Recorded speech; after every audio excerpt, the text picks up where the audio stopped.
So, dito nga po mga kalingap mga ka-EDC, Kalingap Edu gustong paalisin. So, yan po yung pag-uusapan po natin mamaya mga kalingap mga ka-EDC. Pero bago po natin ipagpatuloy ang video ito sa mga bago pa lang po sa ating munting channel, huwag po natin kalimutang suportahan ang naman ng Kalingap Kuya Val Santos Matubang at Kalingap Rob. At paunawa, panoorin po muna ang full video bago mag-comment para malaman ang nilalaman nito. So, dito nga po mga kalingap mga ka-EDC, nagkagulo nga po sa live selling na kung saan meron po kasing comment po itong Dindin Bisaya nga po, at dito po nag-umpisa nga po yung kaguluhan kasi syempre bilang EDC fans hindi po nila nagustuhan po itong comment na ito ni Dindin Bisaya. At ang sabi nga po niya dito, dapat si Mikoy at Kalingap Rob sa unahan kasi madaldal si Mikoy, bagay sa kanya mag-online selling. So yun po yung comment nga po nitong Dindin Bisaya nga po, na kung saan dito po nagsimula po yung gulo dito nga po sa live selling nga po. Kumbaga siyempre bilang EDC fans hindi po nila nagustuhan nga po na kumbaga ang gusto nitong si Dindin ay sa harap po itong si Kalingap Mikoy kasama si Kalingap Rob, dahil nga po sa madaldal nga daw po itong si Mikoy. At pansin naman po natin yun doon sa live nga po na talagang madaldal po itong si Mikoy nga po. Mas madaldal pa nga siya dito kay Kalingap Rob, di ba? Ang bihira.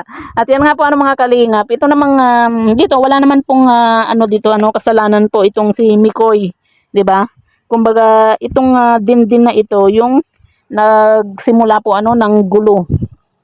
Kasi kung ayaw niya po dito kay Kalingap Edu dahil kumbaga hindi madaldal, kumbaga medyo tahimik lang, dapat wag na po siyang hindi na po siya nag-comment ng ganito kumbaga manood na lang po siya ng live selling kapag si Mikoy na po or ang Mikris nga po yung po dito sa live selling, di ba? Para wala na pong ganito na gulo pa.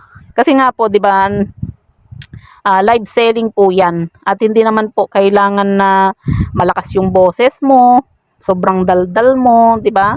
Ang mahalaga po kasi diyan, kahit na sabihin po natin na bihira po magsalita itong si Kalingap Edu, at ang ang pagkakaalam po natin din dito kay Kalingap Edu, kung hindi po tayo nagkakamali po balita ko po kumbaga nasabi din po niya dito kay Kalingap Rob nga po na may ubo po siya at masakit nga daw po yung lalamunan po niya, kaya siguro itong si Kalingap Edu ay ganyan po na hindi natin masyadong na panay ang salita At yan nga po mga kalingap, hindi naman po kailangan na madaldal masyado itong si Kalingap Edu, dahil ang mahalaga naman po diyan ay kung paano suportahan po ng EDC fans itong live selling po nila Kalingap Edu at ni Kalingap Rob nga po.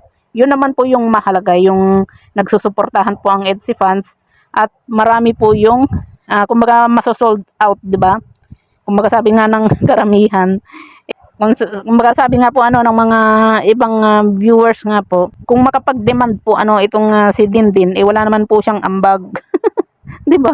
Okay lang po sana kung marami po siyang in-order nga po or binili dito nga po sa live selling, 'di ba? Para kahit na magdadakdak itong si Dindin Bisaya, wala pong problema kaso kung makapagsalita man po itong si Dindin, gusto niya itong si Mikoy sa harap kasi madaldal, dapat hintayin niya na kumbaga pagka si Mikoy na yung nasa harap, di ba? Hindi na kailangan na mag-comment pa siya ng ganito para iwas din po ng iwas gulo din po, kasi syempre di ba, hindi po maiiwasan na mainis at magalit po yung mga EDC fans dahil nga po sa ganitong comment, di ba?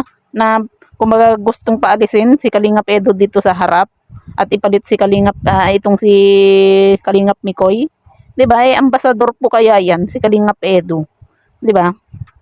Kaya yung iba po mga kalingap mga ka-EDC, na marami po tayong nababasa nga po na dapat kapag mayroon pong mas okay nga daw po nung itong si Kalingap Rob, si Kalingap Edu, sina Jomar at si Kalingap Dan nga po yung yung dito nga po sa live selling po dati, kasi wala pong gulo nga po kasi nagkakaisa. Hindi kagaya daw po na nung nakasama na po itong si Mikoy, sabi po ng mga ibang viewers, nung nakasama nga daw po yung itong si Mikoy, kumbaga dito wala naman pong kasalanan itong si Mikoy, kumbaga yung mga toxic ano lang po ano, yung ibang fans kumbaga hindi naman po nating nilalahat ano, yung ibang fans po ng ni Mikoy or ng Mick Chris, mga mayayabang ano, kumbaga kung makapagsalita sila at kung makapanglait daw po sila. Yun po yung ibang nababasa nga po natin ano sa mga ibang comment nga po. At saka sa live selling naman po ano mga kalingap, hindi naman po kailangan ng malakas yung boses, 'di ba? Kahit na ganyan-ganyan lang si Kalingap Edu, sold out naman po lagi ano yung nila live selling po nila kasi ganun po nila sinusuportahan po ano itong si Kalingap Edu lalo na kapag kasama po ano itong si Beyonce, 'di ba?